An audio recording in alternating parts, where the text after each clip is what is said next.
चलिए आज जो है केमिकल बॉन्डिंग में हम लास्ट लेक्चर है, इसमें आज हम मेटलिक बॉन्ड के बारे में हल्का सा आइडिया लेंगे और just for revision her profile का क्वेश्चन हम डिस्कस करेंगे। तो जो आपका पूरा का पूरा चैप्टर इतना लेंथी चैप्टर है उसके हर एरिया में कवर करने की कोशिश करेंगे। ठीक है, टाइम वेस्ट नहीं करते हैं। Metallic bond, the constituent particles of a metallic solid are matter which are held together by metallic bond। ठीक है, जैसे हम जनरली मानते हैं कि फर्स्ट ग्रुप के हैं या transition element they are the matter. ठीक है, तो उनमें क्या होता है कि they are exist in the solid form. No doubt यदि मैं NaCl स्ट्रक्चर की बात करूं तो NaCl is also exist in solid form, but in Na there is a cation and anion, so definitely there is a high electrostatic force of attraction between Na plus and Cl minor which is responsible for the formation of solid, क्योंकि solid के अंदर intermolecular force of attraction ज़्यादा होता है। इसीलिए last lecture के अंदर हमने क्या पढ़ा था कि आइस जो है वो क्या थी, सॉलिड थी, because in water maximum hydrogen bonding होती है, इनफैक्ट HF और अमोनिया से भी ज़्यादा होती है, इसलिए आइस क्या होता है, सॉलिड फॉर्म में होता है। या मैं बात करूं विस्कोसिटी, विस्कोसिटी हाईली किस में होती है, जिसके अंदर क्या है, हाइड्रोजन बॉन्डिंग या extend to the hydrogen bonding ज़्यादा होती है। ठीक है, अब हमारे पास यहाँ पर एक चीज जो मैटर करता है वो करता है कि सॉलिड के अंदर क्या है, तो hydrogen bonding is a kind of strong dipole and dipole, और उससे आगे होता है आयन और आयन। तो Na plus ion, Cl minus ion, ion ion के बीच में फोर्स ऑफ अट्रैक्शन स्ट्रॉन्गर था, इसकी वजह से क्या हो जाएगा, वहां पर सॉलिड एग्जिस्टेंस हुई थी। बट यदि मान लीजिए मैं कोई एग्जांपल लेता हूं सोडियम, मैं एग्जांपल लेता हूं मान लीजिए पोटेशियम, मैं लेता हूं कोई भी एग्जांपल लेता हूं, आयरन लेता हूं, कॉपर लेता हूं, जिंक लेता हूं। अब आप देखो इनके अंदर तो कोई कैटायन और आयन एनायन नहीं है, but still they are in solid form. तो वहां पर एक थ्योरी जो बोली जाती है कि ये बोला जाता है कि what happen, this metal have a lower ionization energy. ठीक है, अब क्या होता है कि यहां पर क्या है, being lower ionization energy, being lower ionization energy. ठीक है, एक चीज का ध्यान रखना, इसके अंदर वंडरवाल फोर्स ऑफ अट्रैक्शन भी होता है। लास्ट लेक्चर में भी बताया था कि hydrogen bonding is a part of van der Waals force of attraction. ठीक है, तो अब हम वो, मैं फर्स्ट लेक्चर जो है वो गैसेस स्टेट में लूंगा, क्योंकि मैं एनसीईआरटी के टॉपिक के हिसाब से चल रहा हूँ। एनसीईआरटी के टॉपिक हाइड्रोजन बॉन्डिंग और मेटलिक बॉन्ड केमिकल बॉन्डिंग में दिया है, और van der Waals intermolecular force of attraction gases state में दिया है, तो मैं उसके हिसाब से टॉपिक चल रहा हूँ। Being a lower ionization energy, ध्यान दीजिएगा, electron does not remain stable in a atom, in an atom. ठीक है, तो क्या होगा, what happen, loss of electron होगा। अब आप देखो लॉस ऑफ इलेक्ट्रॉन, जैसे for example Na, it will going to be lose Na plus n electron. ठीक है, जैसे ये लूज हुआ है तो ये जो पार्ट है, ये जो पार्ट है, this is known as positive ion. इसे क्या बोलेंगे, पॉजिटिव आयन बोलेंगे, या इसको क्या बोलेंगे, मेटल आयंस बोलेंगे। और इन सब का जो कॉमन वर्ड आता है, it is known as kernel. इनको क्या बोला जाता है, कर्नल, और इसको बोला जाता है डीलोकलाइज्ड इलेक्ट्रॉन। इसके बारे में मैं बता रहा हूँ, डीलोकलाइज्ड इलेक्ट्रॉन, इसका मतलब क्या होता है, मैं इलेक्ट्रॉन सी मॉडल की मैं जब एक्सप्लेन करने वाला हूँ, इसका डीलोकलाइज्ड इलेक्ट्रॉन के बारे में बात करूंगा। Is it clear? तो व्हाट इज द फैक्टर कि being a lower ionization energy, electron does not remain stable in an atom, so there is a loss of electron. ठीक है, लॉस ऑफ इलेक्ट्रॉन अकर्स। ठीक है, eight ए room temperature बात करें या normal temperature पे भी बात करें, तो क्या करेंगे, यहाँ पर इस तरह की सिचुएशन आएगी। अब आप देखो यहाँ पर हुआ क्या है, देखिए अब मैं क्या कर रहा हूं, मेटलिक बॉन्ड को इलेक्ट्रॉन सी मॉडल से एक्सप्लेन कर रहा हूं। तो क्या होता है, यहाँ पर एक मॉडल आता है जिसको हम नाम देते हैं इलेक्ट्रॉन सी मॉडल। क्या बोलते हैं, इलेक्ट्रॉन सी मॉडल। ठीक है, तो क्या बोला जाता है कि देयर इज ए कर्नल, यानी क्या हो जाएगा, positive charge, there is a positive charge, there is a positive charge, there is a positive charge, there is a positive charge. ठीक है, अब आप देखिए यहाँ पर क्या है, कि जो इलेक्ट्रॉन होता है, सपोज इस यहां पर था इलेक्ट्रॉन, यहां आया, ये इलेक्ट्रॉन ऐसे आ गए, ठीक है, लाइक दिस, इलेक्ट्रॉन यहां पर आ गए हैं। तो आप क्या बोलोगे कि यहां पर कैसे है इलेक्ट्रॉन शीट मॉडल का मतलब क्या होता है कि क्या एक्सप्लेन किया जाता है कि there is a sea of electron in which kernels are in embedded form, ठीक है, यानी इलेक्ट्रॉन इलेक्ट्रॉन का सी है, उसके अंदर क्या है, कैटायन एम्बेडेड फॉर्म के अंदर है। Is it clear to all of you? अब आप देखो इसके अंदर हम बात करें तो इसका मतलब क्या हुआ कि suppose this electron belong to this nucleus, तो मींस क्या हो जाएगा कि यहां पर इस न्यूक्लियस का इन्फ्लुएंस खत्म हुआ है, बट इस न्यूक्लियस का इन्फ्लुएंस बढ़ गया है। तो यानी क्या हो जाएगा, loss of influence of one kernel, तो देन क्या हो जाएगा, there is a occurrence of influence of other kernel, यानी यहां से लूज हुआ, मान लीजिए देखिए यहां से लूज हुआ तो ये पॉजिटिव चार्ज हुआ, तो जो इलेक्ट्रॉन है वो क्या है, इसकी तरफ जाएगा, तो ये क्या करेगा, अट्रैक्ट करेगा, फिर उधर चला जाएगा, तो इसका मतलब जो इलेक्ट्रॉन है, देखिए यहां से लूज हुआ, इसकी तरफ अट्रैक्ट हुआ, या ये लूज किया तो ये अट्रैक्ट हुआ, ये लूज हुआ तो ये अट्रैक्ट हुआ, तो इसका मतलब उसकी पोजीशंस क्या है, वो फिक्स नहीं रही। जब पोजीशन फिक्स नहीं रही तो उसे क्या बोला जाता है, delocalized electron. That's why these are known as delocalized electron. तो व्हाट हैपन, इलेक्ट्रॉन और पॉजिटिव चार्ज, जैसे मान लीजिए इस न्यूक्लियस का इन्फ्लुएंस खत्म हुआ तो इस न्यूक्लियस का इन्फ्लुएंस बढ़ गया, तो क्या होता है कि the simultaneously attraction between the kernel and the mobile electron, the kernel and the mobile electron which hold the kernel together, क्योंकि positive negative positive negative positive negative, यानी क्या हो जाएगा, कर्नल्स अपनी पोजीशन पर रहते हैं, इलेक्ट्रॉन अपनी पोजीशन से चेंज होते रहते हैं। जैसे फॉर एग्जांपल पासिंग बॉल खेल रहे हैं ना अपन, मान लीजिए पासिंग बॉल खेलते हैं, तो मान लीजिए 10 फ्रेंड हैं, वो खड़े हैं और बॉल क्या हो रही है, पास हो रही है, तो बॉल एक तरह से क्या है, इलेक्ट्रॉन है, और हम क्या है, कर्नल है, तो कर्नल क्या हो जाएगा, they are localized, but electron यानी बॉल इधर से उधर मूव हो रही है, ठीक है, तो उसे क्या बोला जाता है, मेटलिक बॉन्ड। तो इसे क्या बोलेंगे, मोबाइल इलेक्ट्रॉन, डीलोकलाइज्ड इलेक्ट्रॉन, या हम इनको क्या बोलते हैं, mobile electron. Is it clear? तो समझ में आ गया, the simultaneously attraction between the kernel and mobile electron which hold the kernel together, ठीक है, is known as metallic bond. यानी आप देख लीजिए plus minus, minus plus, plus minus, minus plus, तो ये जो फोर्स ऑफ अट्रैक्शन जो अकर हुआ है उसे क्या बोलेंगे, मेटलिक बॉन्ड। क्या बोलेंगे, मेटलिक बॉन्ड। यहां तक समझ में आ गया, इलेक्ट्रॉन सी मॉडल भी आ गया है, इससे ज्यादा सोचना नहीं है, ठीक है। अब आप देखिए यहां पर मेटलिक बॉन्ड भी क्लियर हो गया है, ओके। अब हमारे पास जो बात आती है, ठीक है, देखिए यहां पर हम बात करें, नेक्स्ट जो चीज हमारे पास आ जाती है, देखिए यहां पर क्या होता है कि प्रॉपर्टीज की बात करें या कैरेक्टरिस्टिक्स की बात करें, तो आपको पता है आयनिक solid is bad conductor, bad conductor होता है। मान लीजिए प्रॉपर्टीज की बात करें, या आप बोलोगे मेटलिक बॉन्ड की कैरेक्टरिस्टिक्स की बात करें, कैरेक्टरिस्टिक्स ले लिया, मान लीजिए ionic solid is a bad conductor whereas metallic solid is good conductor, it is a good conductor। हुआ क्या है कि देखिए होता क्या है कि सपोज यहां पर मेटल्स हैं, तो मेटल के चार हमने मान लीजिए इलेक्ट्रोड लगा दिए, मान लीजिए प्लस माइनस लगा दिए।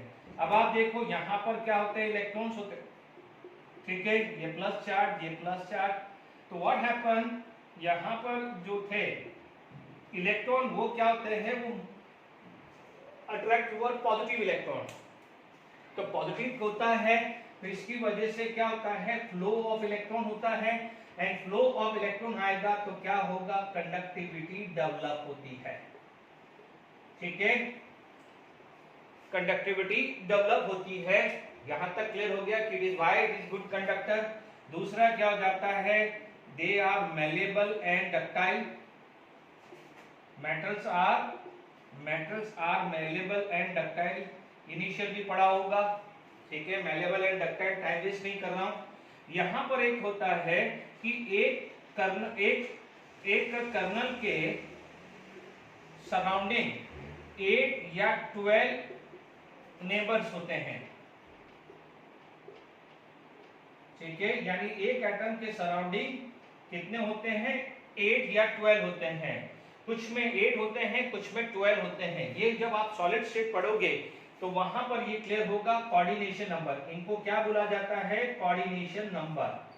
क्या बोलते हैं, कोऑर्डिनेशन नंबर, यानी number of neighbours. Number of neighbours को कोऑर्डिनेशन नंबर बोलेंगे। यहां पर simple, this neighbour can be atom, this neighbour can be ion, this neighbour can be molecules, ठीक है। तो मैंने 8 नेबर लिख दिया। एक कर्नल के रेस्पेक्ट में 8 नेबर होते हैं, तो जब जिसमें 8 होता है तो कोऑर्डिनेशन नंबर 8 बोलेंगे, जिसमें 12 होता है तो उसका नंबर कोऑर्डिनेशन नंबर 12 होता है। आप सॉलिड स्टेट में पढ़ेंगे तो किसी का स्ट्रक्चर बीसीसी आता है और इसका स्ट्रक्चर एफसीसी आता है। अभी मैं कुछ भी नहीं समझा रहा हूं, सिर्फ लिख रहा है। ये 12 में आप सीखेंगे ये, क्योंकि पूरा चीजें क्लियर हो जाएगी। जैसे कईयों का मान लीजिए स्ट्रक्चर बीसीसी है, तो आप फटाफट से बोलोगे उसके नियरेस्ट नेबर 8 होंगे, ये 12 में पढ़ोगे। कोई बोलता है कि इसका स्ट्रक्चर एफसीसी है, तो आप फटाफट से बोलोगे उसके 12 नेबर होंगे। वो आयंस हो सकते हैं, वो एटम हो सकते हैं, वो मॉलिक्यूल्स हो सकते हैं। Is it clear? तो ये एक ब्रीफ, जो ये आपका मेटलिक बॉन्ड पढ़ाया है, ठीक है। ये सारी चीजें मैंने डिस्कस कर ली है, इतना ही सफिशिएंट है। जेडब्ल्यू नीट में कभी मेटलिक बॉन्ड पे क्वेश्चंस नहीं बने। हाँ, 12th में के बेसिस पे जहां पर सॉलिड स्टेट पढ़ते हैं वहां जरूर आ जाते हैं, उनके एग्जांपल्स पे क्वेश्चन आ सकते हैं। एग्जांपल तो आपको पता ही है, सोडियम, पोटेशियम, रूबिडियम, सीजियम। यदि मेल्टिंग पॉइंट की या बॉइलिंग पॉइंट की बात करें, मेल्टिंग पॉइंट इज हाई, क्योंकि फोर्स ऑफ अट्रैक्शन ज्यादा है, तो मेल्टिंग पॉइंट क्या हो जाएगा, हाई हो गया। Good conductor, malleable and ductile, coordination number बता दिया, मेल्टिंग पॉइंट क्या है, हाई, ठीक है। बट किससे हाई है, बट ज्यादा हाई नहीं है, ठीक है। देख जो भी है ये मैलेबल एंड डक्टाइल हुआ है, चलिए ठीक है। तो ये आज जो मैंने है, इस समय आपका केमिकल बॉन्डिंग थ्योरेटिकल वे में पूरा खत्म हो चुका है। अब क्या है, क्योंकि बहुत ज्यादा लेक्चर हो चुके हैं, तो what I will do, I will try to solve up questions. कुछ क्वेश्चंस जो हैं वो मैं कुछ करा रहा हूं, ठीक है। तो आप जरा सुनते रहिए कि जैसे मान लीजिए मैं कुछ एग्जांपल्स करा रहा हूं, यानी वो एग्जांपल सारी की सारी केमिकल बॉन्डिंग पे से मैक्सिमम टॉपिक कवर हो जाएगा। मैक्सिमम टॉपिक आपका कवर कर रहा हूं, ओके।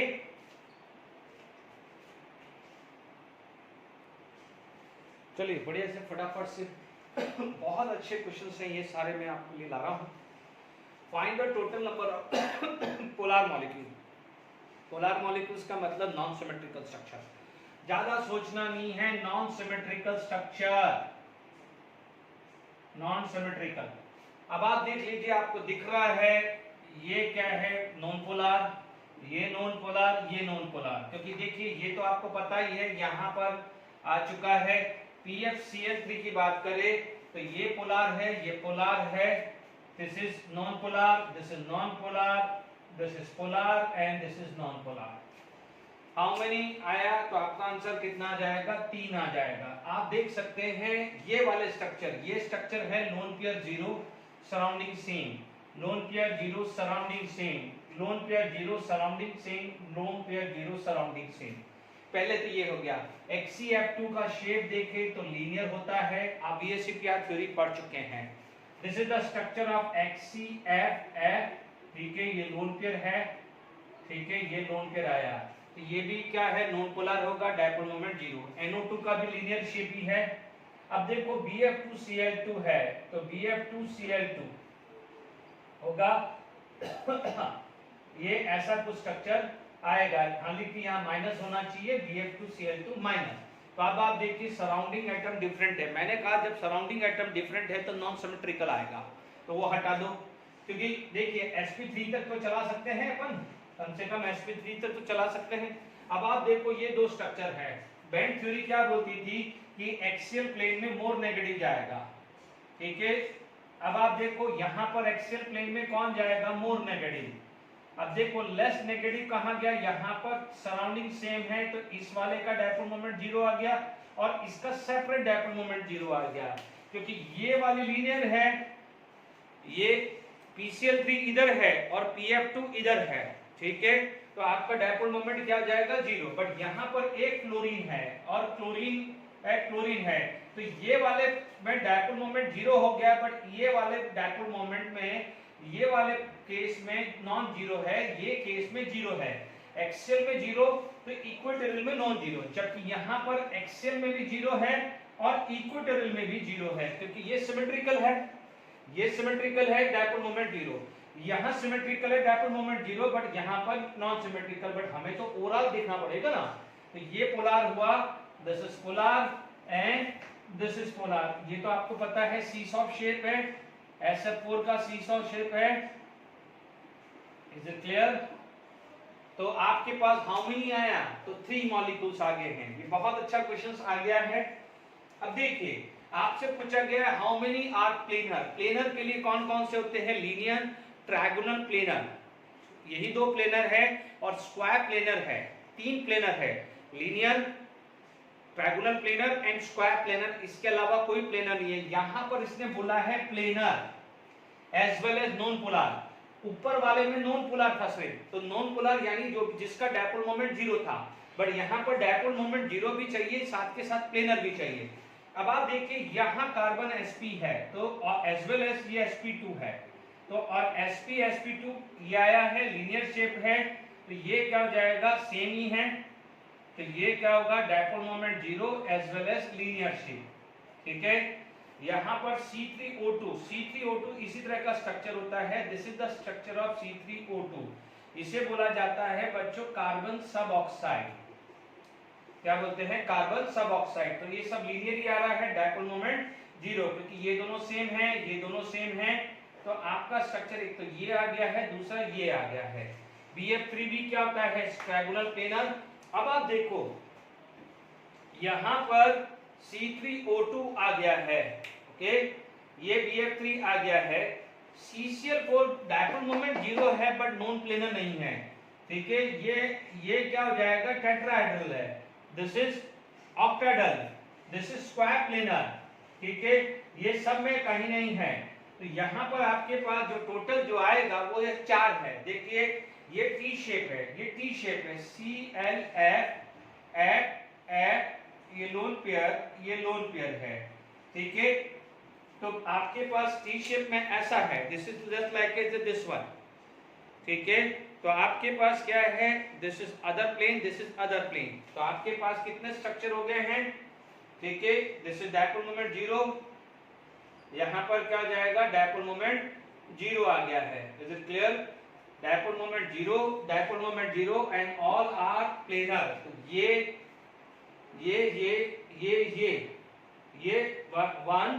2 3 एंड ये 3, और कौन से 1 2 3, इनका डायपोल मोमेंट 0 है बट नॉन प्लेनर है, और ये तो क्या है, लोन पेयर है, यहाँ लोन पेयर है, यहाँ लोन पेयर है, तो दिस इज इनका जो डायपोल मोमेंट है, यदि क्वेश्चन आ जाए तो इनका डायपोल मोमेंट नॉन जीरो है, लोन पेयर की वजह से इनका डायपोल मोमेंट नॉन जीरो है और इनका डायपोल मोमेंट नॉन जीरो है। तो ये जो 3 है ये तो पोलर है। बच्चे कौन कौन से, ये डायपोल मोमेंट 0 बट क्या है, नॉन प्लेनर, ये क्या है, dipole moment 0 but non planar. Similarly ये दोनों के दोनों में ऐसा ही स्ट्रक्चर है, ठीक है। इसका क्या है, dipole moment 0 square planar, dipole moment 0 trigonal planar, dipole moment 0 linear, dipole moment 0 linear. तो 1 2 3 एंड 4 4 आ गया है, तो यहाँ पर आंसर क्या आ जाएगा, 4। यानी मैं कोशिश कर रहा हूँ इंटीजर क्वेश्चन ज्यादा लेके आपकी ज्यादा वेरायटी, क्योंकि एमसीक्यू में क्या होगा, कोई 4 ऑप्शन दे देगा, तो आप देख लीजिए, मान लीजिए 1 2 3 4, तो मैंने 8 10 दे दिए हैं, तो आपको ज्यादा वेरायटी करने को मिलेगा, इसलिए मैं इंटीजर ज्यादा सिलेक्ट कर रहा हूँ, ठीक है। अदरवाइज क्या होगा बच्चों, एमसीक्यू में 4 ऑप्शन होगा, उसमें से एक टिक करना पड़ेगा। इंटीजर में तो ये बेनिफिट होगा कि इंडिविजुअल मॉलिक्यूल्स को देखें तो वहां पर प्रैक्टिस अच्छी होती है इंटीजर में। How many of having hydrogen bonding, ध्यान से सुन लीजिएगा, हाइड्रोजन बॉन्डिंग के लिए मैंने आपको क्या बोला है। देखिए हाइड्रोजन बॉन्डिंग देखिए हाइड्रोजन बॉन्डिंग की बात करें तो हाइड्रोजन बॉन्डिंग के लिए मैंने घर का कोण बताया था, मैंने आपको स्ट्रक्चर बोला था XHY एंड मैंने घर का कोण सबसे पहले ढूंढने का कहा था। Is it clear? अब आप देखिए घर का कोण किस में दिख रहा है, NH बॉन्ड में दिख रहा है, ठीक है, OH बॉन्ड दिख रहा है, HF बॉन्ड दिख रहा है, यहाँ OH बॉन्ड दिख रहा है, यहाँ OH बॉन्ड दिख रहा है, यहाँ OH बॉन्ड बन रहा है। This is the structure of H2CO3। H2CO3 का स्ट्रक्चर अपन ने ऐसा पढ़ा था, this is the structure of H2CO3। अब उसमें से ये माइनस निकल जाए तो ये है तो OH बॉन्ड है। Is it clear? तो मैंने क्या ढूंढना था हमारे को, या तो HF बॉन्ड निकल देखिए, OH बॉन्ड या NH बॉन्ड, यही बताया था ना। और सामने क्योंकि ये तो अंदर ही अंदर है, तो जब इसके अंदर OH है तो सामने भी OH होगा। Is it clear? तो आप देखिए 1 2 3 4 5 6 और ये 7, तो इसका आंसर क्या होगा, 7 आ जाएगा। Is it clear to all of you? Okay. कई बार क्या होता है, जैसे हमारे पास कुछ ऐसे क्वेश्चंस भी बन जाते हैं, जैसे हाइड्रोजन बॉन्डिंग की बात करें तो हाइड्रोजन बॉन्डिंग के अंदर हमने बात की थी कि आप बोलेंगे कि जैसे मान लीजिए कोई क्वेश्चंस आ गया है ना, जैसे हमने पढ़ा था देखिए परऑक्सी मोनोसल्फ्यूरिक एसिड, याद आ रहा होगा, परऑक्सी मोनोसल्फ्यूरिक एसिड जिसको H2SO5 पढ़ा था, यानी कैरो एसिड। यदि यहाँ पर एक क्वेश्चन बनेगा है ना, peroxy monosulphuric acid, this is the structure of peroxy monosulphuric acid, ठीक है। अब आप देखो उस पे बोला जाता है कि उसकी बेसिसिटी 1 होती है, जबकि अपन H2SO4 की पढ़े तो 2 पढ़ते हैं। होता क्या है, it is going to be give H+ ion and HSO5-। तो ये क्या होता है, हाइड्रोजन बॉन्डिंग हो जाती है। क्या होती है, हाइड्रोजन बॉन्डिंग।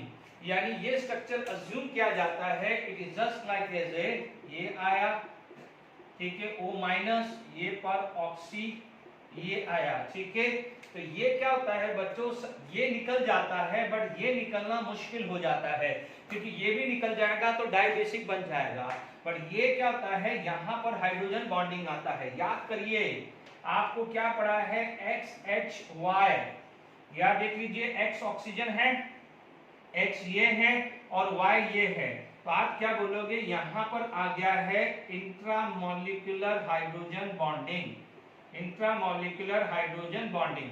तो कल को कोई क्वेश्चन आ जाए कि परऑक्सी मोनोसल्फ्यूरिक एसिड, इसकी बेसिसिटी 1Q है, बेसिसिटी 1Q है, तो यू कैन एक्सप्लेन कि जो भी ये है पर मोनोसल्फेट, क्योंकि सल्फ्यूरिक एसिड से सल्फेट आता है, पर ऑक्सी मोनोसल्फेट है हाइड्रोजन बॉन्डिंग, इसके लिए ये बेसिसिटी क्या होती है, 1 आती है। Is it clear to all of you? अब और क्वेश्चंस करते हैं। देखिए यहाँ पर मैं क्वेश्चंस लाया हूँ 3, ये JEE mains 2007, JEE Advanced 2000, JEE Advanced 2002। Latest भी लाऊंगा अभी हाइड्रोजन बॉन्डिंग पे, पहले मैं सिखा रहा हूँ, कॉन्फिडेंस लेवल आप देख लीजिए। Which of the following have a highest boiling point? ध्यान दीजिएगा, सब जब भी बॉइलिंग पॉइंट आ जाए हाइड्रोजन बॉन्डिंग सबसे पहले ढूंढना। Boiling point is directly proportional to hydrogen bonding and boiling point is directly proportional to molecular weight. Molecular weight second case में देखना है, याद करिएगा, लास्ट लेक्चर में भी समझाया था। HCl, HBr, H2SO4, H2SO4 का स्ट्रक्चर आप देखोगे तो this is the structure of H2SO4, ठीक है। यहाँ पर क्या है, नो डाउट यहाँ पर क्या है, HNO3, यहाँ भी आएगा हाइड्रोजन बॉन्डिंग, बट यहाँ पर हाउ मेनी OH बॉन्ड, 2, जबकि यहाँ पर OH बॉन्ड कितने हैं, 2, सॉरी यहाँ 1 है, यहाँ पर 2 है। मैंने क्या लिखा था, मोर the OH more the hydrogen bonding, more the OH more the hydrogen bonding more the boiling point, ठीक है। तो आप बोलेंगे इसमें ज्यादा हाइड्रोजन बॉन्डिंग है तो इसका बॉइलिंग पॉइंट ज्यादा होगा। क्लियर हो गया कि नहीं होगा? लास्ट लेक्चर में भी क्लियर था। यदि इनमें यही पूछा जाए कि कौन ज्यादा विस्कस है तो यही आएगा, more the OH more the hydrogen bonding more the viscosity. Viscosity हो या बॉइलिंग पॉइंट, दोनों हाइड्रोजन बॉन्डिंग के डायरेक्टली प्रोपोर्शनल होता है। और extend to the hydrogen bonding number of hydrogen bonding पर डिपेंड करता है। इसलिए याद करिए कि water have a more boiling point than HF than ammonia. Last lecture में डिस्कस कर चुका हूं, ठीक है। यदि बॉइलिंग पॉइंट का क्वेश्चन आ जाए तो ये सबसे पहले आएगा, फिर इसके बाद ये आएगा। ये दोनों में हाइड्रोजन बॉन्डिंग नहीं है, HCl के अंदर हाइड्रोजन बॉन्डिंग नहीं है, इनमें हाइड्रोजन बॉन्डिंग नहीं है। तो यदि इन दोनों में से देखा जाए तो इसका मॉलिक्यूलर वेट ज्यादा था, ठीक है। तो आप बोलोगे ये फर्स्ट नंबर पे, ये सेकंड नंबर पे, ये थर्ड नंबर पे, ये फोर्थ नंबर पे। इन दोनों में तो हाइड्रोजन बॉन्डिंग थी, ठीक है। तो ये दोनों इन दोनों से ज्यादा हुए, पहली बात। ये दोनों में क्या है, इसमें 2H बॉन्ड था तो इसमें हाइड्रोजन बॉन्डिंग ज्यादा हुई, तो ये फर्स्ट नंबर पे, ये सेकंड नंबर पे। अब इन दोनों में एब्सेंस ऑफ हाइड्रोजन बॉन्डिंग है। जब हाइड्रोजन बॉन्डिंग एब्सेंट होती है तो सेकंड क्राइटेरिया क्या पढ़ाया था, मॉलिक्यूलर वेट। तो इन दोनों में से मॉलिक्यूलर वेट इसका ज्यादा होगा, तो थर्ड नंबर पे ये, फोर्थ नंबर पे ये आया। Which of the following have the strongest hydrogen bonding? याद करिए, मैंने सबसे पहला केस पढ़ाया था, सबसे पहला केस HF पढ़ाया था, यस और नो।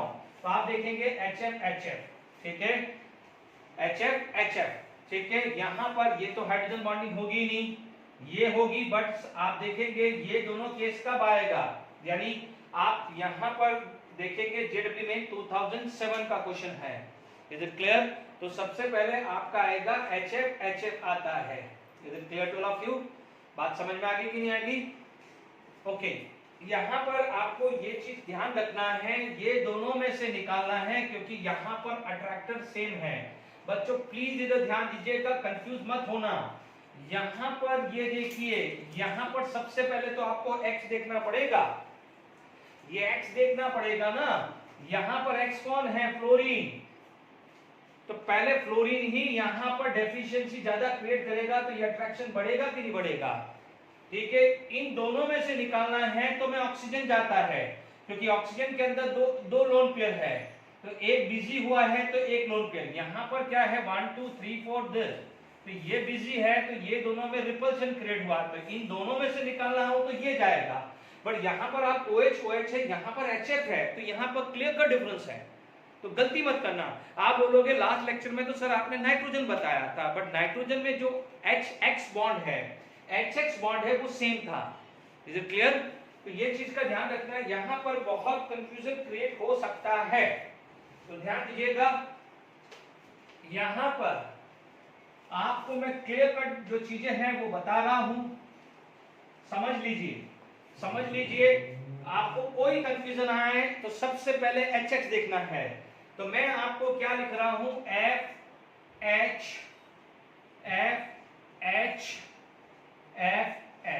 उसके बाद आएगा OH, उसके बाद आएगा NH।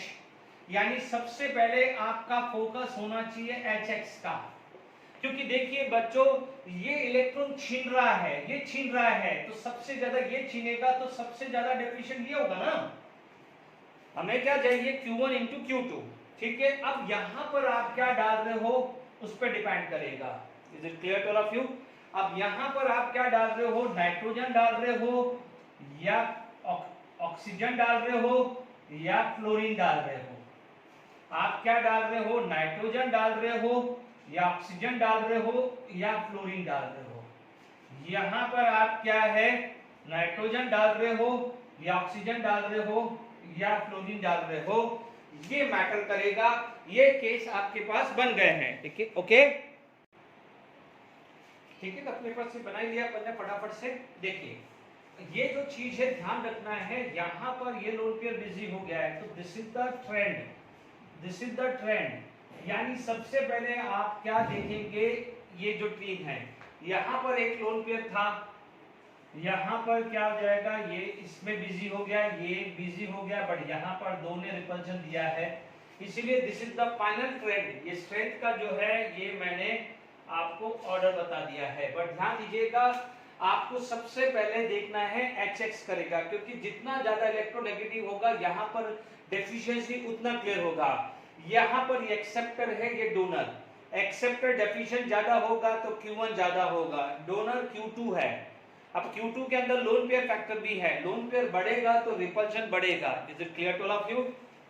अब आप देखिए among H2O, H2, H2, H3 which have a highest boiling point, last lecture में पढ़ाया था H2 have a because of hydrogen bonding, JW advance का क्वेश्चन है, कितना क्लियर है?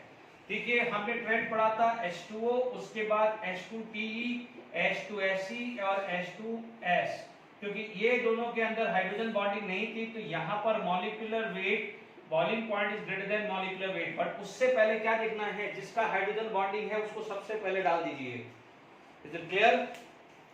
अब आप देखिए यहाँ पर जो है, तो आई होप यहाँ तक समझ में आ गया है आपको, ठीक है? तो मैं यहाँ पर हम आगे और बात करते हैं, ठीक है?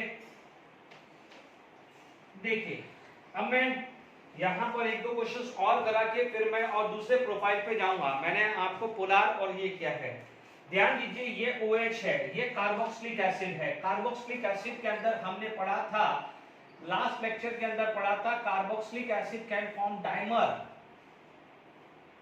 डाइमर होने की वजह से इसका मॉलिक्यूलर वेट डबल हो जाता है, ठीक है? जबकि यहाँ पर ये अल्कोहल है, no doubt alcohol can have also hydrogen bonding, but alcohol के अंदर हाइड्रोजन बॉन्डिंग कैसे पढ़ी थी हमने?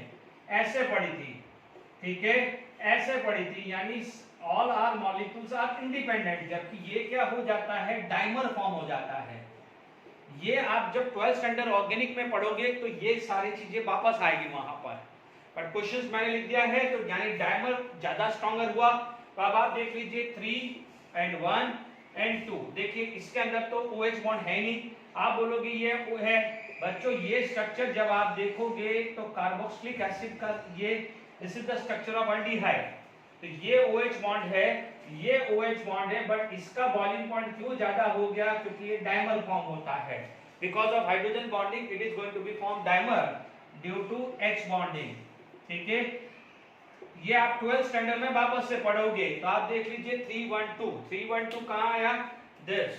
तो ये देखिए कितना आसान IIT एडवांस का क्वेश्चंस है, ठीक है?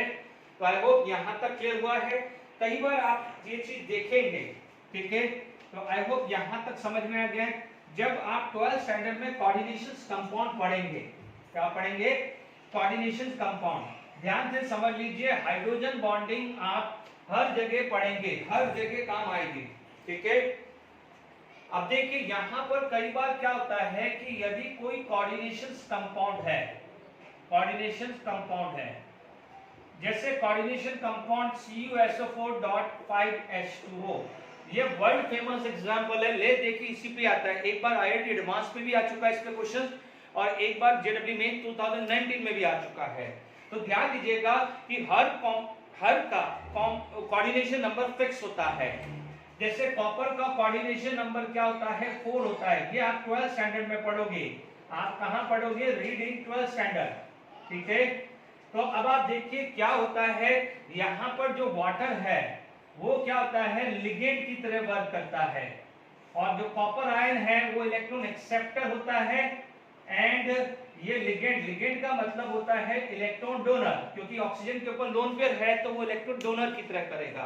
तो यहाँ पर क्या होता है कि CuH2O या CuH2O, ठीक है? ये क्या बनाते हैं? 4 वाटर मॉलिक्यूल, ये बनाते हैं कोऑर्डिनेट कोवेलेंट बॉन्ड। अब आप देखो इनमें OH है, उनमें OH है, अब 4 तो यूज हो गए, अब एक वाटर बाहर बच रहा है, अब आप देखो यहाँ पर कोई आयन नहीं बचा क्योंकि ये बिजी हो गया। अब आप देखो यहाँ पर वाटर का OH बॉन्ड है, यहाँ पर वाटर का क्या है? OH bond. तो किसी भी OH बॉन्ड के साथ वो क्या बना देगा? Hydrogen bonding.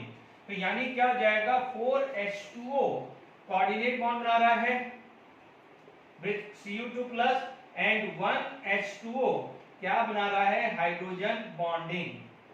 Is it clear? तो हमेशा ध्यान रखना, स्पेशली कॉम्प्लेक्स कंपाउंड के अंदर जो स्क्वायर ब्रैकेट के बाहर वाटर मॉलिक्यूल्स हैं, they will form the hydrogen bonding, क्योंकि जो अंदर वाले हैं वो तो कोऑर्डिनेट बॉन्ड बनाते हैं। ये डिटेल स्टडी पढ़ेंगे आप 12th स्टैंडर्ड में, ठीक है? तो यहाँ पर हाइड्रोजन बॉन्डिंग, मान लीजिए कोई एग्जांपल ऐसा आ गया, ठीक है? मान लीजिए यहाँ पर ऐसा कुछ आ गया है, ZnH2O2 Cl2 .2 या TH2O दे दिया मैंने। बच्चों ये सिर्फ मतलब एग्जाम्पल लिया है, it is not a practical example but समझाने के लिए है। तो आप देखेंगे कि आप स्क्वायर ब्रैकेट के अंदर दो हैं, तो आप इसको क्या बोलोगे कि जो स्क्वायर ब्रैकेट के अंदर है वो कोऑर्डिनेट बॉन्ड बनाते हैं और जो बाहर होते हैं वो बनाते हैं हाइड्रोजन बॉन्डिंग। ये हमेशा ध्यान रखना, what it is going to be form, hydrogen bonding, क्योंकि ये जो स्क्वायर ब्रैकेट के अंदर है वो है। अब कोई बच्चा बोलेगा हमें कैसा पता चले कि स्क्वायर ब्रैकेट के अंदर है या वो, उसके लिए आपको 12th स्टैंडर्ड तक वेट करना पड़ेगा। वहां पर आप पढ़ेंगे कि जैसे कॉपर है या जिंक, जैसे कॉपर है या जिंक है उसके कोऑर्डिनेशन नंबर 4 है। तो देखिए कितने हैं, 2 और 2 4 हैं। यहाँ पर भी क्या है, 4 है। कुछ होते हैं क्रोमियम होते हैं तो उनके 6 होते हैं, ठीक है। ये आप 12th स्टैंडर्ड में पढ़ोगे कि स्क्वायर ब्रैकेट के अंदर कितने होंगे। तो इतना समझ लीजिए, सिर्फ मैं आपको बेसिक सिखा रहा हूं कि जो स्क्वायर ब्रैकेट के अंदर है। अभी प्लीज अभी ये मत सोचिए कि किसका कोऑर्डिनेशन नंबर 4 है या 6, हमें कैसे पता चलेगा, उसके लिए 12 तक वेट करना पड़ेगा। बट मैं यहाँ पर वो चीज नहीं समझा रहा हूँ कि कोऑर्डिनेट कंपाउंड, मैं ये समझा रहा हूँ कि जो हाइड्रोजन बॉन्डिंग का कैसे आपको देखना है। तो आप देख लेंगे जैसे कॉपर है, ठीक है, यहाँ पर सॉरी यहाँ पर मैंने सल्फेट पूरा नहीं लिखा, सल्फेट डॉट H2O आएगा, ठीक है ना, यहाँ पर डॉट बाहर आएगा, ठीक है। जो ये बाहर है यानी जो स्क्वायर ब्रैकेट के बाहर है, आप इतना ध्यान दीजिए कि जो स्क्वायर ब्रैकेट के जो बाहर है वाटर, वो हाइड्रोजन बॉन्डिंग बनाएगा, इससे ज्यादा नहीं सोचना है। जैसे ये ऐसा स्ट्रक्चर दिया है, आप बोलोगे यहाँ पर कितना है, 5 है, ये आयन है, ये बाहर आता है, दिस इज फॉर आयन, ये Cu2+ है, ये सल्फेट आयन है, ठीक है।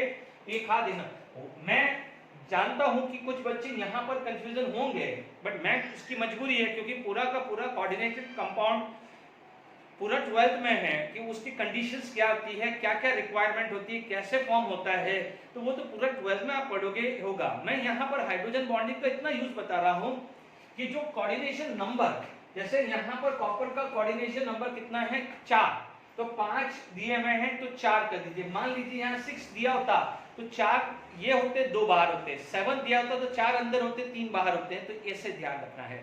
Is it clear? कुछ क्वेश्चंस और कर लेते हैं। देखिए मैंने अभी जस्ट एक्सप्लेन किया था, the number of water molecules not coordinate to copper ion directly in this. ये 2 बार क्वेश्चन पूछा है जेडब्ल्यू रिवान 2009 जेडब्ल्यू नीच में। आप इमेजिन करो, ले दे कि ये एक एग्जांपल आता है, ठीक है। अभी आप देख लेंगे, इसने पूछा है नॉट कोऑर्डिनेट टू कॉपर, यानी कोऑर्डिनेट टू कॉपर थे 4, नॉट कोऑर्डिनेट टू कॉपर कितने थे, 1। आपका आंसर कितना जाएगा, यहाँ पर एक ऑप्शन 1 होना चाहिए था, आंसर क्या जाएगा 1। जेडब्ल्यू एडवांस में पूछा गया था कि हाउ मेनी डायरेक्टली कोऑर्डिनेट, तो वो वहां पर क्या था, इंटीजर क्वेश्चन था, तो वहां पर 4 आता है। तो जो डायरेक्टली कोऑर्डिनेट थे वो थे 4 और हाइड्रोजन बॉन्डिंग कितने थे, 1। तो hydrogen bonding is not a actual bonding. मैंने केमिकल बॉन्डिंग पढ़ाया था, केमिकल बॉन्डिंग 3 में ही है, एक तो आयनिक बॉन्ड, कोवलेंट बॉन्ड और कोऑर्डिनेट बॉन्ड। जबकि हाइड्रोजन बॉन्डिंग क्या थी, it is the intermolecular force of attraction, ठीक है, जिसको डिवाइड हुआ है मतलब वंडरवाल जैसा ही आपका है, बट थोड़ा सा वंडरवाल से स्ट्रॉन्गर होता है। Is it clear? ओके, तो ये क्लियर हो गया है। हाइड्रोजन बॉन्डिंग 1 में थी और कोऑर्डिनेट बॉन्ड 4 थे। तो नॉट कोऑर्डिनेट बॉन्ड था पूछा है, तो नॉट कोऑर्डिनेट बॉन्ड कितने हुए, 1 हुए। HF has the highest boiling point among hydrogen halide. JW mean 2009 HF है हाइड्रोजन बॉन्डिंग, HF है हाइड्रोजन बॉन्डिंग, सोचना ही नहीं है। बॉइलिंग पॉइंट विस्कोसिटी, ठीक है, why D2 have a higher viscosity? Viscosity क्या थी, viscosity is directly proportional to extent to hydrogen bonding, और हाइड्रोजन बॉन्डिंग किस पे डिपेंड कर रही थी, इलेक्ट्रोनेगेटिविटी। तो इसका रीजन आता है कि electronegativity of deuterium is greater than hydrogen, ठीक है।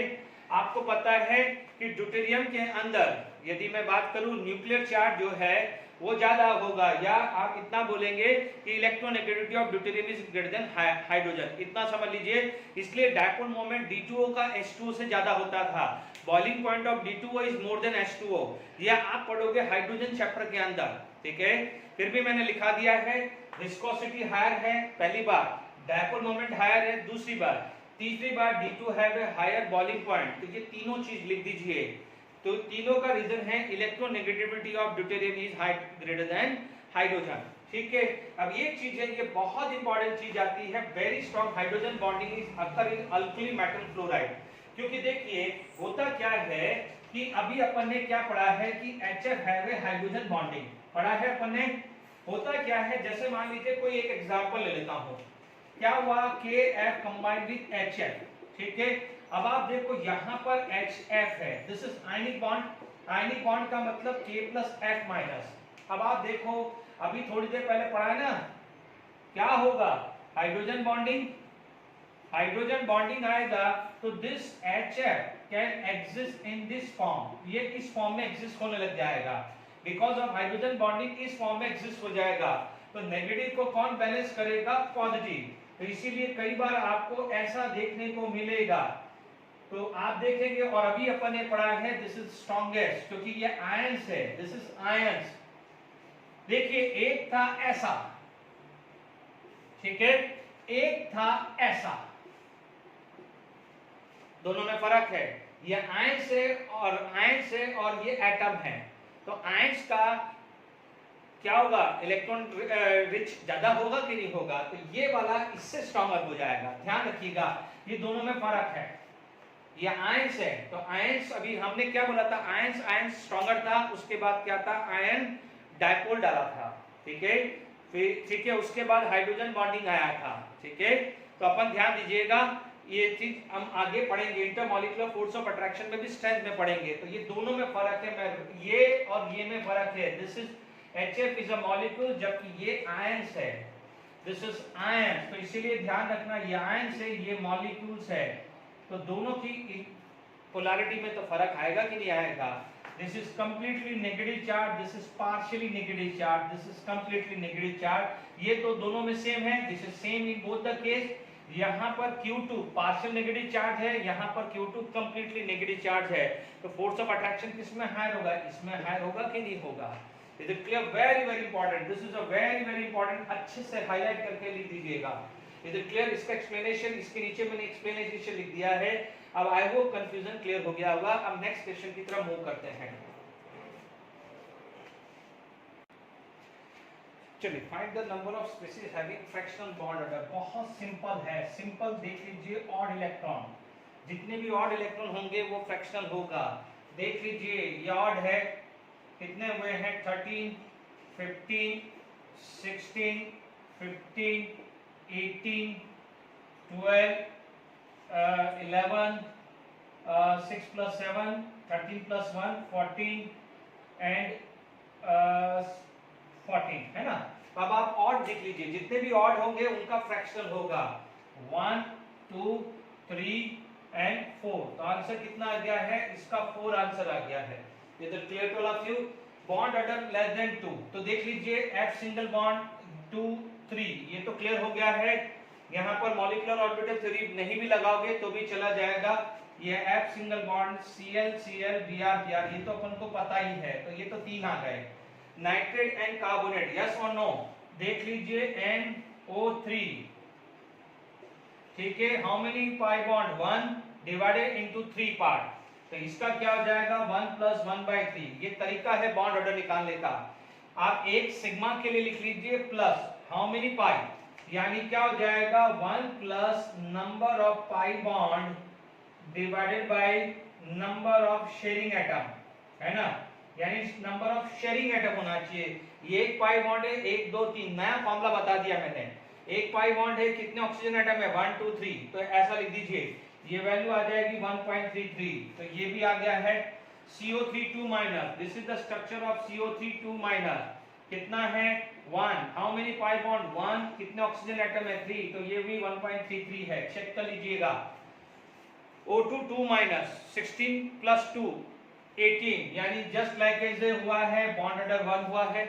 O2 माइनस 1.5, ठीक है, ये 1.5 हुआ है। N2 माइनस 2.5 हुआ है, चेक कर लीजिए, ये 2.5 है।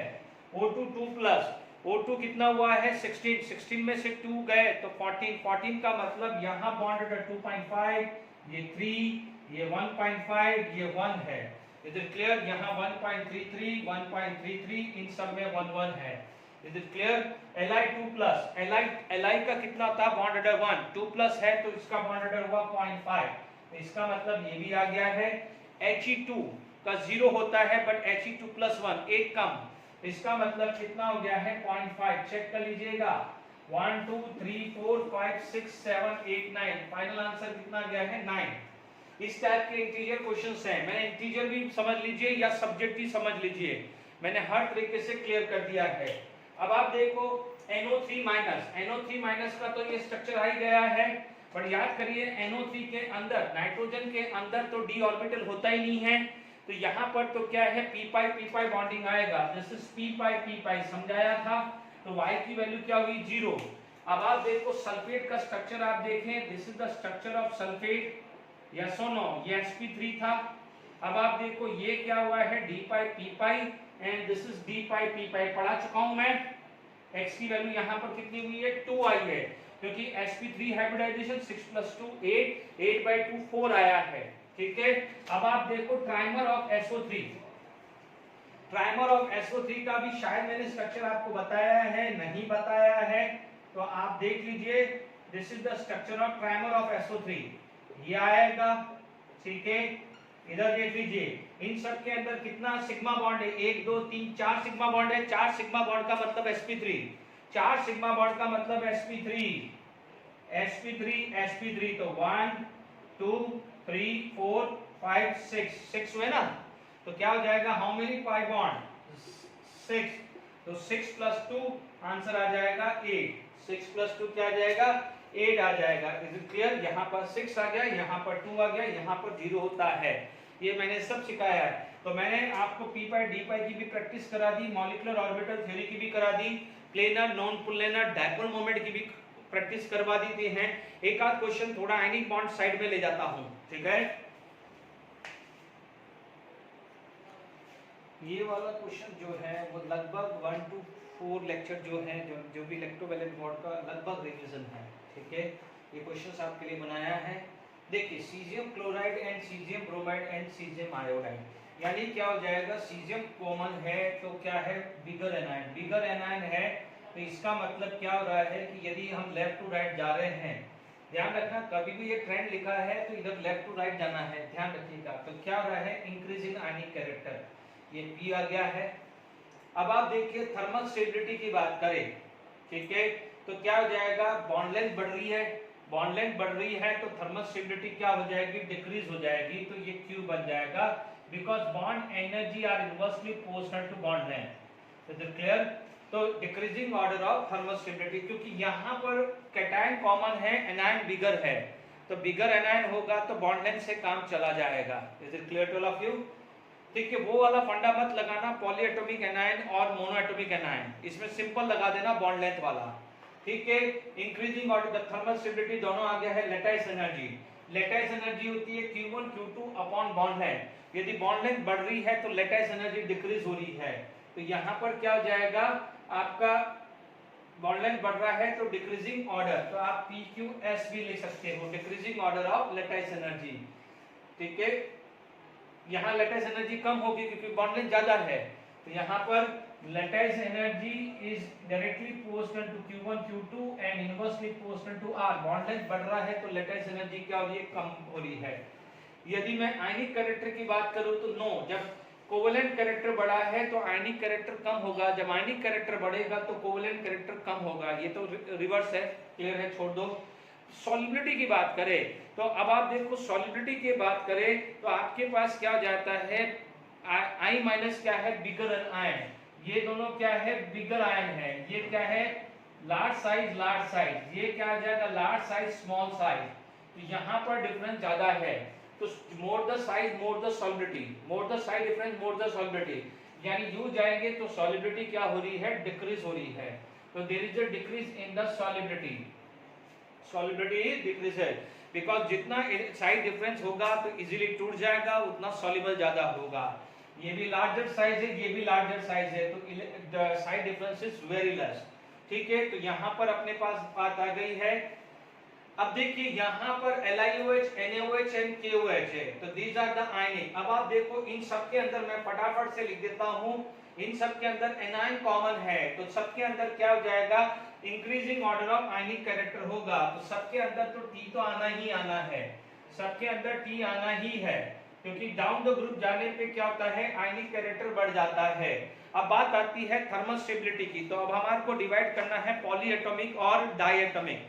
पॉली एटॉमिक की down the group thermal stability increase होती है और मोनो एटॉमिक की थर्मल स्टेबिलिटी डिक्रीज होती है। दिस इज पॉली, पॉली क्या हो जाएगा, इंक्रीज है, इंक्रीज थर्मल स्टेबिलिटी यानी आर। दिस इज मोनो, तो डिक्रीज हुआ तो क्यू हुआ। देख लीजिए ये मोनो एटॉमिक एनायन है, ये poly atomic anion, mono atomic anion Q आया, this is poly, this is poly, this is poly. तो पॉली के अंदर क्या आ रहा है, सब में क्या आ रहा है, आर, सब में आर है। मैं सबको एक साथ बात करता हूं।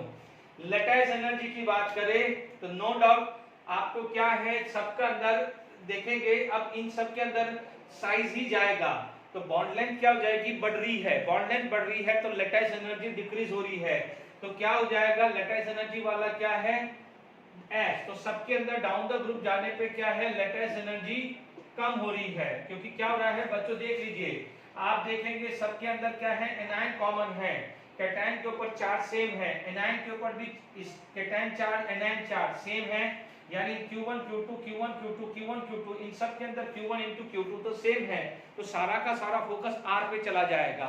Is it clear to all of you?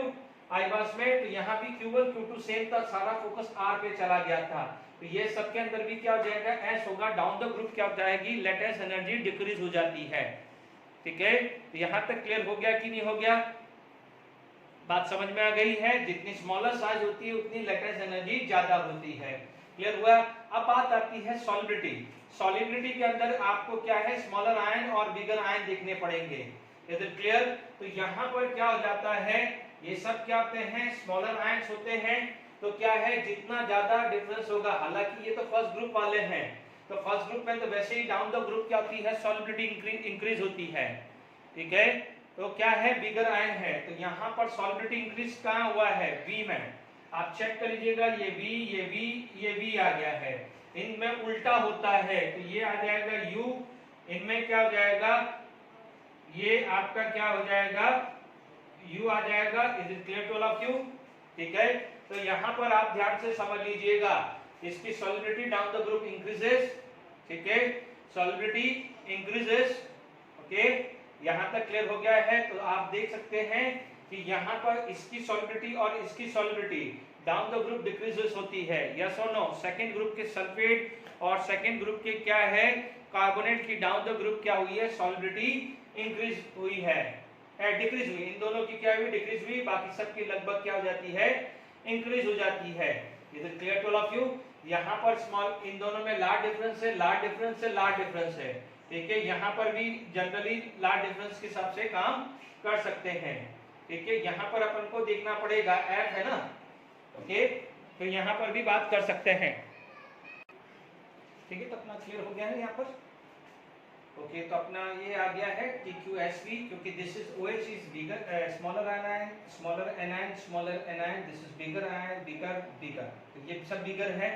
ठीक है, तो यहाँ पर क्या होता है, डाउन द ग्रुप क्या होती है, सॉलिबिलिटी क्या होती है, डिक्रीज। यहाँ पर भूल गया था, ये यू आ गया है, ध्यान दीजिएगा। वापस से इनमें एक का बता देता हूँ, बाकी सबका है। ये स्मॉलर आयन है तो small size, small size, small size, large size, तो डिफरेंस ज्यादा होगा तो आप बोलोगे this is the order of solubility, increases होगी, ये भी इंक्रीज होगा, ये भी इंक्रीज होगा।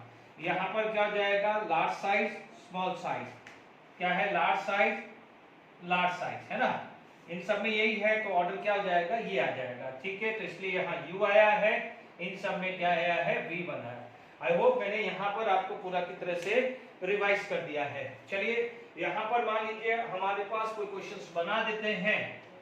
ठीक है, मैट्रिक्स का ही कोई क्वेश्चंस और बना देते हैं। ठीक है, नोट मैं लिख ही देता हूँ, टाइम वेस्ट नहीं करना है आपका।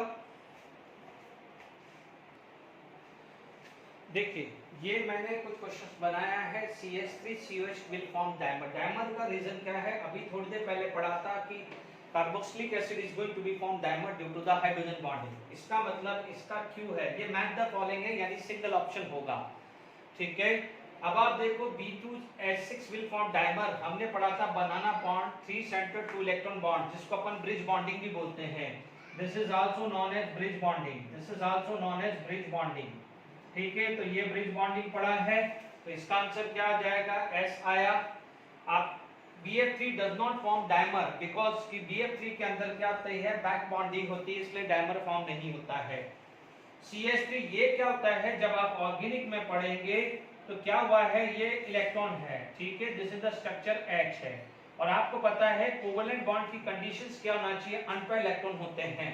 तो क्या होता है, if it is going to be form, तो आप देखेंगे यहां पर दोनों के पास 1 1 ईच है, तो 1 1 ईच है, तो this is going to be form covalent bond, this is the condition of covalent bond. और AlCl3 कैन फॉर्म डाइमर, उसके अंदर क्या था, Cl Al Cl Cl Al Cl Cl Cl। तो मैंने यहां पर बात करी है, ठीक है। मैंने आपको फजान रूल के बारे में भी थोड़ा बहुत बता दिया, क्योंकि CS chlorine CH Br CS iodine bigger anion have a more polarization and smaller cation have a more polarization, is it clear? तो ये वाले क्वेश्चन सभी caesium fluoride caesium chloride caesium bromide में अपन ने फजान रूल लगा के ही तो लिखा था, increasing order of covalent character, is it clear? तो यहाँ पर ये केस आपके पास आ गया है, ठीक है।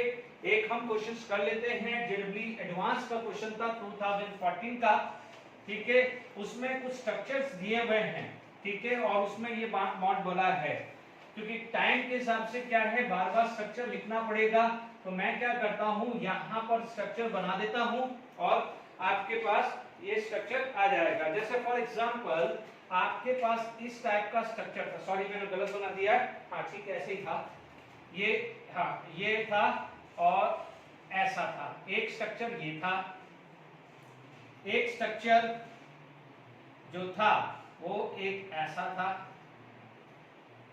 ठीक है, सेकंड स्ट्रक्चर भी ऐसा ही कुछ स्ट्रक्चर था,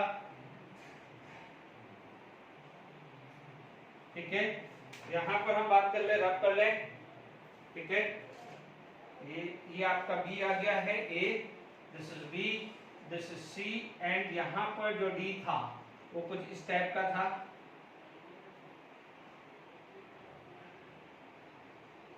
ठीक है। यहां पर एक स्ट्रक्चर था, आपको यहां पर दिया होगा, जैसे ये कलर दिया है, ठीक है, यहां पर ये कलर आया, ठीक है, जबकि यहां पर ये कलर आया,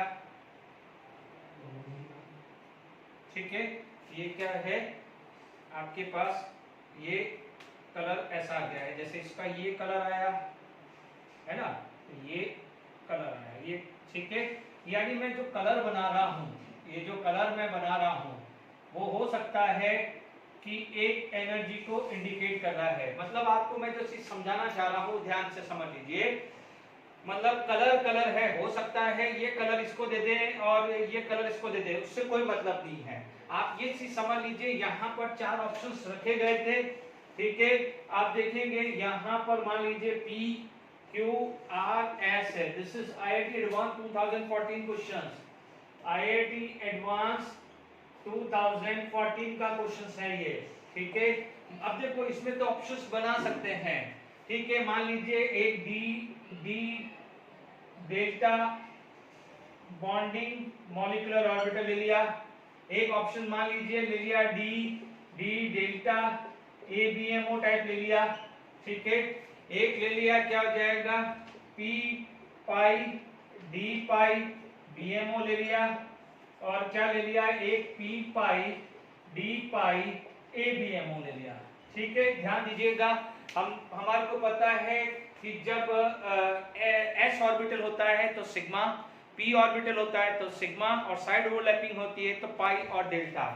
आप देख लीजिए ये इसका मतलब सेम है, यहाँ पर वेव फंक्शन सेम है, डार्क का मतलब वेव फंक्शन सेम है, यानी ये प्लस है ये प्लस है, तो ये माइनस है तो ये माइनस है, तो ये क्या हो जाएगा, this is going to be form delta D delta BMO type. अब आप देखो यहाँ पर अपोजिट है, ये डार्क है ये है, तो देख लीजिए ये डार्क है तो ये लाइट वाला इसके साथ ओवरलैपिंग कर रहा है, तो यहाँ पर क्या हो जाएगा psi1 माइनस psi2, यहाँ पर आ जाएगा psi1 plus psi2, is it clear, क्योंकि अपोजिट आ गया ना, ठीक है, तो ये आ जाएगा डेल्टा डेल्टा ABMO। इसका मतलब ये A है तो इसका R आया, तो ये D है तो इसका क्या आ जाएगा, Q आएगा। तो क्लियर। अब आप देखो यहाँ रेड रेड है और ब्लैंक ब्लैंक है, यहाँ पर रेड के साथ ब्लैंक है और ब्लैंक के साथ रेड है, तो यहाँ पर सेम फेज है तो यहाँ अपोजिट फेज है, यहाँ सेम फेज है तो यहाँ अपोजिट फेज है। देख लीजिए, एक डार्क और एक ब्राइट ले लीजिए, ब्राइट और डार्क अपोजिट है, दोनों डार्क या दोनों ब्राइट क्या हो जाएगा, वो क्या हुआ, ये दोनों सेम है, दोनों हो भी सकता है, ये दोनों ब्राइट भी होते हैं और ये रेड रेड होता, तो एक ही बात है। तो यहाँ पर क्या हो जाएगा, psi1 प्लस psi2, यहाँ psi1 माइनस psi2, ये p ऑर्बिटल ये d ऑर्बिटल साइड ओवरलैपिंग हो रही है, तो ये क्या हो जाएगा BMO और ये हो जाएगा ABMO। Is it clear to all of you? तो क्या हो गया, ये आ गया है आपका S आ चुका है और वो क्या हो चुका है, P आ चुका। आई होप वापस से समझ लीजिए, both are in same phase, BMO opposite ABMO, ये d orbital, this is d orbital, तो d ऑर्बिटल से क्या बनता है, डेल्टा बॉन्ड। तो यहाँ पर डेल्टा लिखा हुआ था उसने, तो अपन कोई दिक्कत नहीं, dd डेल्टा सेम फेज है तो BMO, अपोजिट फेज है तो ABMO टिक कर दिया। या IIT एडवांस 2014 का क्वेश्चन है। देखो डेल्टा बॉन्ड कौन बनाते हैं, सिखा चुका हूं, d orbital, p orbital sigma और पाई बनाते हैं, लॉजिक लगाइए, इसमें रटने वाली बात नहीं है। ये साइड ओवरलैपिंग है, ये साइड ओवरलैपिंग, ये p orbital d orbital, p orbital d orbital, इसलिए p पाई d पाई p पाई d पाई, ये चार ही तो ऑप्शन थे, मैच द फॉलोइंग है, तो एक का एक ही तो ऑप्शन आएगा। इतना तो टेक्निकली आप भी सोच सकते हो कि ये p ऑर्बिटल ये d ऑर्बिटल, तो ये पाई होगा, साइड ओवरलैपिंग हो रही है। अब आप बोलोगे सर एक्चुअल ओवरलैपिंग होता, हमें कैसे पता चला, ये मैंने गलती करी, यहाँ पर ऐसा है, ये ऐसा है, ठीक है ना, यानी z ऑर्बिटल, ये dz स्क्वायर है, this is dz square actually, and this is x square minus y square. Is it clear? वो सर्कल वाला था, ऐसा नहीं है ना, ध्यान दीजिएगा, जैसे अपन d ऑर्बिटल में पढ़ते हैं ना ऐसा, ठीक है, यानी ये आता है ना, दिस इज लाइक दिस, ये शेप ऐसी थी, ठीक है ना, मैंने ड्रॉ करी है, ठीक है। तो आई होप यहाँ पर समझ में आ गया होगा, ठीक है। मैंने आपको लगभग सारा का सारा चैप्टर इस लेक्चर के अंदर हल्का सा आपके सामने ला दिया है। This is the end of the chemical bonding chapter. अब हम नेक्स्ट लेक्चर के अंदर गैसेस स्टेट स्टार्ट करेंगे, बट ध्यान दीजिएगा according to the NCERT book gases state के अंदर हम सबसे पहले इंटरमॉलिक्यूलर फोर्स ऑफ अट्रैक्शन से स्टार्ट करेंगे। यदि कहीं भी कोई आप रेफरेंस बुक सॉल्व कर रहे हैं और उसमें कुछ इंटरमॉलिक्यूलर फोर्स ऑफ अट्रैक्शंस के क्वेश्चंस आ जाए, तो पहला लेक्चर देखने के बाद ही वो वाले क्वेश्चंस अटेम्प्ट करना। Okay, till then thank you. Otherwise hydrogen bonding, covalent bond, coordinate bond, p pi d pi, MOT, VBT, VSCPR, hybridization जो भी है वो सब आप कर सकते हैं। Till then enjoy, thank you very much.